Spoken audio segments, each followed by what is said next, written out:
Quimioterapia, vamos descobrir primeiro o que é a questão, né? Constitui um grupo heterogêneo, ou seja, são várias substâncias, tá? Químicas capazes de inibir o crescimento ou os processos vitais de células tumorais. Então, assim, ele é um produto que é utilizado para bombardear essas células tumorais. E eu acho que essa parte aqui da explicação é o que diz tudo, né? Processos vitais de células tumorais com uma toxicidade tolerável para as células normais. Gente, isso não existe. Vai matar células normais também. É por isso que a gente precisa agir, né? É por isso que a gente precisa atuar com esse nosso paciente. Vai ter efeitos colaterais em mucosa sadia, tá? Isso vai acontecer. Usado para o tratamento de neoplasias, quando a cirurgia ou radioterapia não é possível ou é ineficaz, ou como coadjuvante para cirurgias. Pode acontecer, né? Às vezes a gente recebe paciente, por exemplo, câncer de mama. Muitas vezes é feita a mastectomia e o paciente vai passar, após a mastectomia, pela quimioterapia e na rádio também. Mas por quê? Se foi removido totalmente o tumor? Para ter um lastro de segurança, né? Então é utilizado muitas vezes para que você tenha um lastro de segurança. Isso não só para câncer de mama, mas câncer, tumores no cérebro, câncer do cérebro, câncer em tireoide, né? Eu já tive paciente com câncer de tireoide, câncer de pele, né?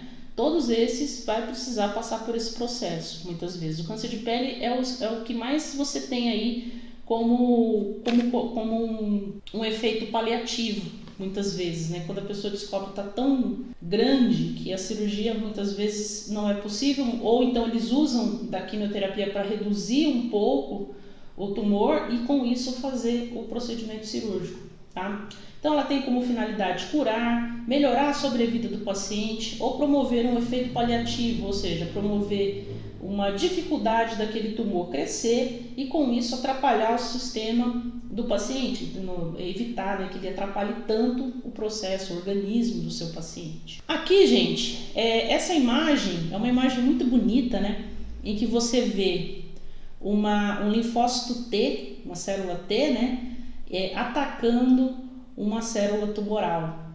Isso foi uma descoberta que foi divulgada em 2020, que você pode ter células sanguíneas que são capazes de conseguir combater cânceres, diversos tipos de cânceres, estão no próprio sangue do paciente, né? E é possível muitas vezes fazer um tratamento a partir disso. Está sendo feito estudos que dessa forma evita que o paciente tenha que usar radioquimioterapia. Imagina que maravilha, né? Você poder fazer um tratamento de câncer, curar um câncer sem precisar passar pelo processo de radioquimioterapia. Então existem essas pesquisas, né?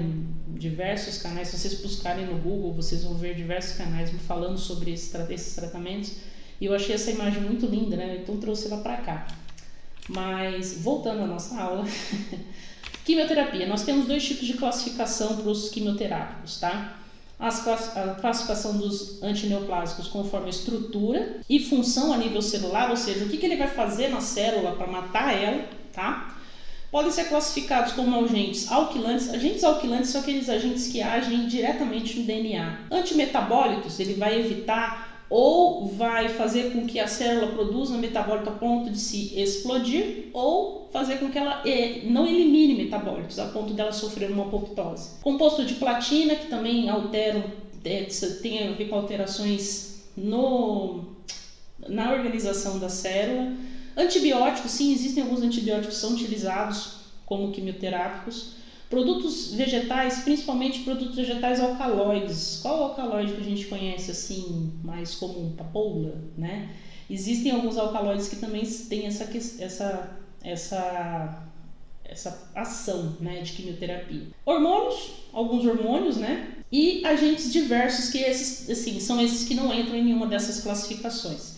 Eu falei rapidamente sobre eles, porque normalmente não é uma classificação que o médico manda muito pra gente. Por que é importante saber essa classificação, Bianca? Por que eu preciso saber de quimioterapia? Muitas vezes quando o médico, né, ou a equipe médica que está cuidando daquele paciente manda para você o paciente encaminhado, eles especificam qual vai ser o tratamento do paciente. né? Muitas vezes ele vai fazer quimioterapia e aí ele manda qual tipo de quimioterapia. Então, só para você não tomar um susto e ter que correr no Google. É o tipo de classificação, né? Isso aqui pra gente não teria muito impacto, assim, é bom a gente saber, a gente, né, ter uma ideia do que é, como que age. Então, assim, então ele vai fazer uma quimioterapia que vai agir direto no DNA. Isso pode causar problemas? Pode causar inclusive deformações, alterações, né? Não quistas, não queridas, né? Que você não queria, que não estavam planejadas. Então, é mais para a gente saber como que age. A classificação que é interessante a gente saber é a classificação dos antineoplásicos conforme a reação dermatológica local. Muitas vezes essa ação dermatológica local é o lugar da punção, tá, gente? É o lugar onde a pessoa tem a punção. Porém, ela vai ter esse tipo de reação mais violenta, principalmente nas mucosas. Então é interessante, muitas vezes eles mandam quimioterápicos vesicantes, ele vai mandar quimioterápicos irritantes ou quimioterápicos não vesicantes e nem irritantes. Ele pode mandar para você na carta que manda para você. Então é interessante você saber, porque, por exemplo, o paciente que faz o uso de quimioterápicos vesicantes, é importantíssimo que você atue na orientação da prevenção, principalmente, de como fazer higienização, fio dental. Se são pacientes periodontais, tem que fazer o cuidado certinho, porque pode ter feridas muito grandes na boca, pode ter machucados muito grandes na boca, pode ter uma diminuição significativa da imunidade, né? E isso pode causar problemas sérios, tá? Não que os outros não causem, tá? E isso pode acontecer também dependendo do organismo do paciente, dependendo da concentração que ele vai utilizar do quimioterápico. Mas é interessante você saber, porque você sabe, assim, os que são mais complicados que você pode ter mais problema, né? Durante o tratamento, o paciente pode apresentar mais complicações. Normalmente são os quimioterápicos vesicantes e os irritantes, tá? Mas eu já tive paciente que usar o quimioterápico não vesicantes, inclusive são quimioterápicos que não ocorrem, boa noite pessoal, que não causam efeitos físicos. O paciente usa o medicamento e não tem queda do cabelo, né, consegue trabalhar, muitas vezes não tem reações adversas, né, de problemas estomacais e tudo mais. Não, ele teve vida normal, vida que segue. Mas tem alguns que têm problemas sérios, né? Então, assim, quanto mais invasivo, digamos assim, quanto mais agressivo é a quimioterapia, maior a chance desse paciente ter efeitos adversos, tá? Então, a gente tem os quimioterápicos vesicantes que podem provocar irritação severa com formação de vesículas e destruição, necrose, destruição do tecidual quando extravasado. Isso quer dizer que se estourar a veia, pode necrosar a parte ali de onde está passando a medicação, tá?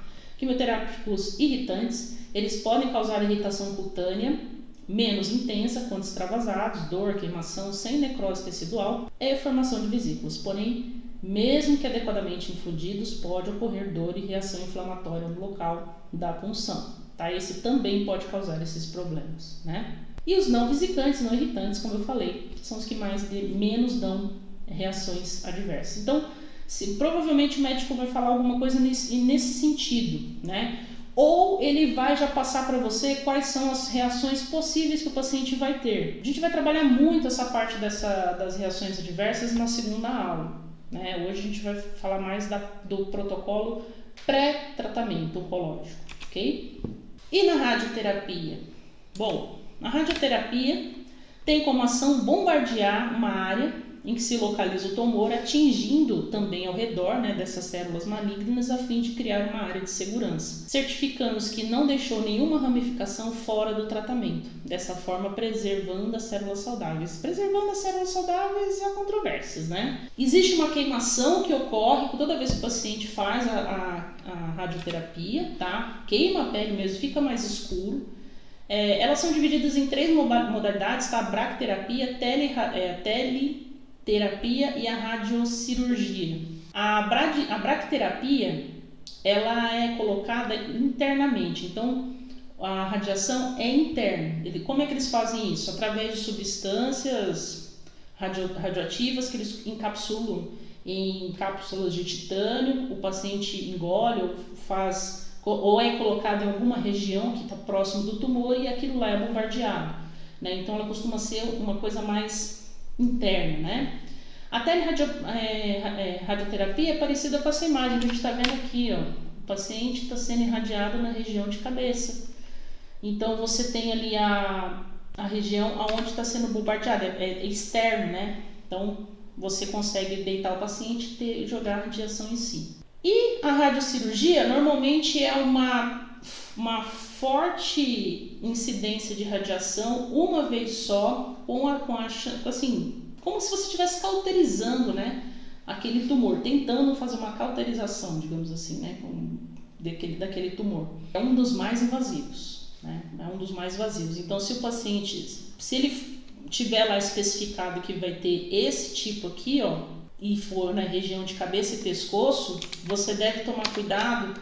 O paciente não pode ter foco de infecção nenhum, porque depois que ele fizer essa radioterapia, ele não pode, né, fazer nenhum tipo de procedimento odontológico, tá? Esses, inclusive, quando é em região de cabeça, pode inclusive dar cárie por radiação, né? A gente vai conversar sobre elas na próxima aula. Mas se irradiado na região de cabeça e pescoço, o paciente pode ser acometido de diversos efeitos, como trismo, porque acomete a articulação temporomandibular, xerostomia, por quê? Porque mata as glândulas salivares, a mucosite, que é uma ferida na boca, né? Forma-se feridas na boca, pela própria radiação também, osteonecrose. Então, regiões onde não tem uma cicatrização completa, não houve o processo de cicatrização completo, ou então você tem infecção presente, cárie por radiação, né, que também é um processo causado pela radiação,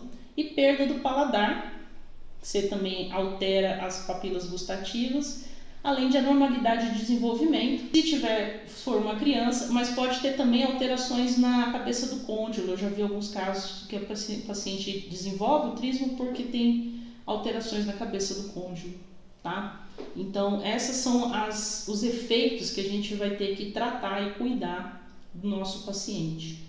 Quando a radiação não é na região de cabeça e pescoço, ela tem efeitos internos, digamos assim. Ela pode ter efeitos como, por exemplo, anemia. A pessoa pode apresentar anemia depois de um certo tempo. A imunidade fica um pouco mais comprometida, mas a parte de osteonecrose já não é tão comum, né? Não acontece. A questão da osteonecrose, dos acometimentos mais severos na radioterapia, é justamente pela incidência na região, né? Então é uma região, ela acaba matando realmente parte da medula, dificulta a regeneração celular, e aí você tem esses efeitos, né? Esses efeitos adversos. Então é muito importante que, se nosso paciente ele for tratar um tumor ou um câncer, normalmente vem todo o laudo do médico explicando como vai ser o tratamento. Por exemplo, se o paciente está com câncer na tireoide, de cabeça e pescoço, é tudo ali, né? Então ele fala isso para que você tome as medidas cabíveis, né? Para que você faça o procedimento conforme deve. Os efeitos adversos da radioativa. Esses tratamentos podem resultar em sequelas e efeitos adversos para esse paciente. Essas sequelas podem até mesmo dificultar a continuidade da oncoterapia. Dependendo da osteonecrose que o paciente tem, ele para de se alimentar. Ele tem dificuldade de repor nutrientes e pode até ter que parar, suspender, né, o tratamento para que ele possa se recuperar um pouco e depois continuar. Mas veja, gente, se a pessoa faz isso, ela fica parando o tratamento durante o procedimento, né, de terapia dele, a chance desse tumor voltar a crescer ou voltar a dar mais problemas é muito grande. Então, se a gente fizer tudo certinho, a gente diminui muito a chance desse paciente ter que passar por isso, né? Para esse paciente ter que parar, interromper tratamento naquele sofrimento e depois ter que voltar para aquele tratamento sabendo que aquilo pode acontecer de novo, né? Então é muito bom que a gente haja para justamente evitar esse tipo de coisa. O tratamento cirúrgico do câncer é mutilante. Não sei se vocês já tiveram pacientes que tiveram câncer de boca, eu já tive paciente com câncer de língua também. em que ele teve que fazer uma remoção da língua quase que completa, né? Se eu não me engano foi 70% da língua, em que foi feito um enxerto da mama dele, né? Da mama, homem também tem mama, né, gente? Da parte da mama, para poder fazer o músculo lingual. Mesmo assim, ele tinha dificuldade de deglutição, eu tive que fazer uma prótese especial para que ele pudesse se alimentar. Ele teve um processo chegou a ter um processo de osteonecrose, mas através do laser, a gente vai falar sobre os tratamentos, a gente conseguiu cicatrizar, né? Fazer a remoção daquela região necrosada e conseguir a cicatrização da região. Radioterapia pode causar mucosite, danos irreversíveis às glândulas salivares? Não, Bia, quer dizer que a pessoa para de ter saliva? Sim. Vocês sabem que a saliva, ela tem diversas ações importantes na nossa boca. A lubrificação, a ação detergente da saliva, que ajuda a manter a saúde dos nossos dentes, a reposição dos sais, dos minerais sais, os minerais necessários para o fortalecimento do esmalte, né? Então, tudo isso, gente, para de acontecer. Ou reduz tão drasticamente que o paciente sente como se a boca tivesse com areia dentro, né? Como se ele não tivesse ali, não tivesse nada para engolir. E para deglutir sem saliva é muito complicado, né? É muito difícil. Fazer a maceração dos alimentos sem nenhuma saliva é muito complicado.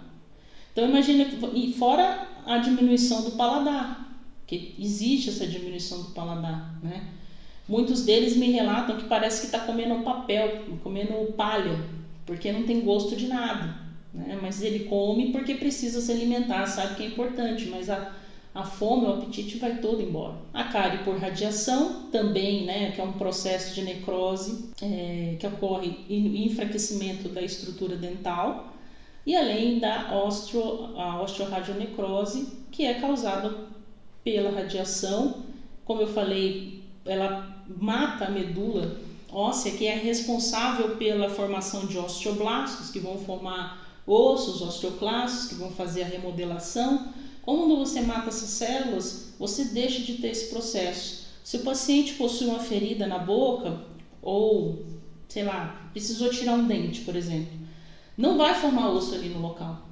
Não forma, porque não tem célula para formar. Leva em média, gente, 5 anos para você conseguir fazer procedimentos cirúrgicos nesse paciente, que tem radiação em cabeça e pescoço. Então, vejam que é bem sério. A quimioterapia pode afetar o organismo local e sistemicamente. Local, na região onde ela faz a punção, ou se for, por exemplo, um câncer bucal, um câncer oral, também, né? Ele vai ter ação maior ali naquela região, você vai ter efeitos colaterais maiores naquela região.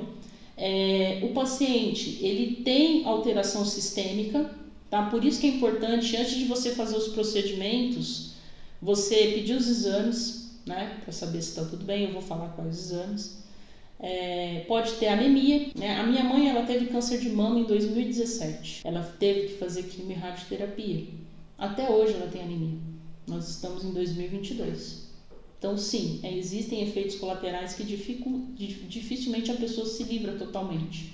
Então, anemia, a pessoa pode ter uma queda de imunidade muito acentuada. Então, se ele tem já um processo periodontal, por exemplo, um problema periodontal, que não está controlado e que não está sendo feita a higienização de forma adequada, bem provável que possa estourar uma agulha rapidamente. Se alastrar ferozmente, por quê? Porque o paciente está com a imunidade comprometida, não tem saliva com o efeito detergente, né, para ajudar a limpar ali aquela região.